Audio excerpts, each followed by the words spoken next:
ये गवर्नर सचमुच अपने को लाट साहब समझते हैं। एक वो दौर था जहां देश के प्रधानमंत्री मुख्यमंत्री की बात सुनते थे। मुख्यमंत्री से वैर रखना गवर्नरों ने अपना दायित्व समझ लिया। राज्य खैरात नहीं मांग रहा है केंद्र से, एक सहकारी संबंध।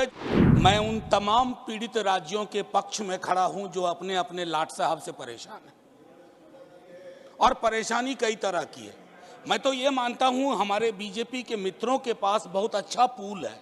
अब यही कितने लोग हैं जिनको मैं चाहूंगा अपने स्टेट ले जाऊं, बिहार गवर्नर बना करके।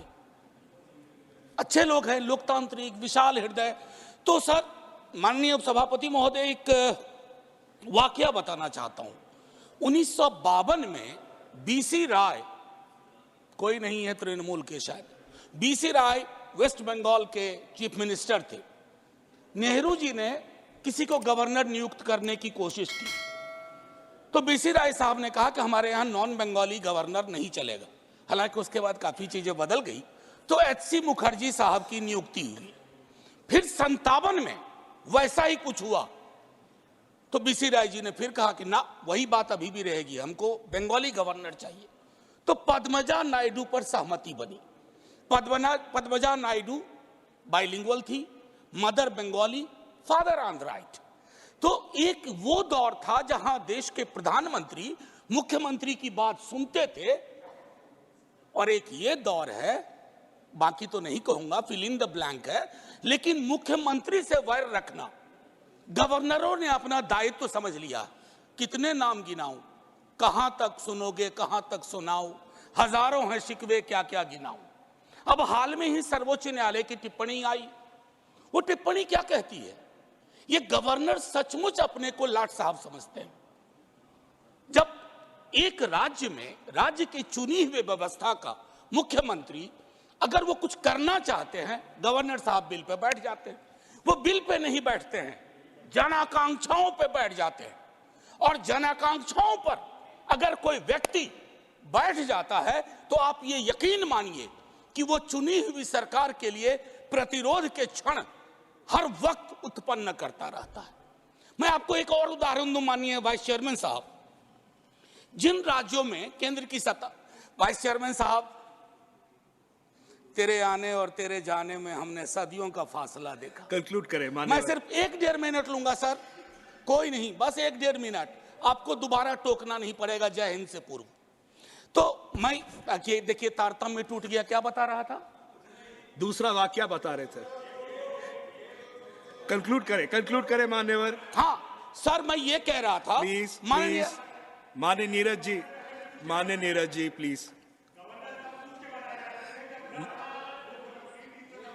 माननीय Neeraj ji please.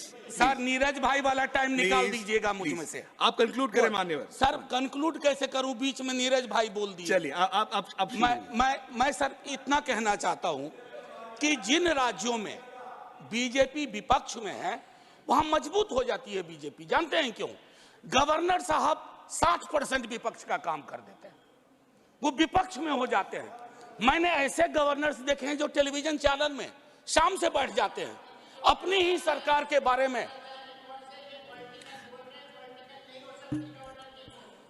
Honourable member please conclude. Sir, Anil ji please conclude करें। ऐसे में 30 सेकेंड्स प्लीज। नहीं, एक बात बताइए प्लीज कंक्लूड। अगर ऐसे बात होगी तो कोई बात कैसे? माननीय मनोज जी। सर, माननीय मनोज जी, आपने कहा तो मैं एक चीज जरूर कहूंगा।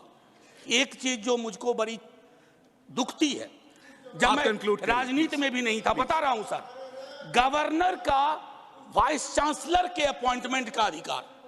सर, राज्य की शिक्षा व्यवस्था में राज्य की सरकार से सवाल पूछे जाते हैं, तुम्हारा सेशन लेट क्यों है, तुम्हारी ये परेशानियां क्यों है, तुम्हारी वो परेशानियां क्यों है। लेकिन वाइस चांसलर के चयन का अधिकार, नियुक्ति का अधिकार राज्य की सरकार के पास नहीं है। अंत में मैं अपनी बात यही समाप्त करूंगा। माननीय उपसभापति जी, आपने वक्त दिया, हालांकि मेरे वक्त में कई लोगों ने वक्त ले लिया, लेकिन मैं इतना कहना चाहूंगा कि गवर्नर के पद पर, क्योंकि आप सत्ता में, केंद्र की सत्ता में हमेशा नहीं है, ऐसी व्यवस्था ना हो कि केंद्र और राज्य के बीच में जो अंबेडकर साहब की अवधारणा थी कि राज्य खैरात नहीं मांग रहा है केंद्र से, एक सहकारी संबंध है जो। और आखिरी सर, आखिरी इसके बगैर कहूंगा आपको भी अच्छा नहीं लगेगा, आप बाहर कहिएगा कविता नहीं सुनाई।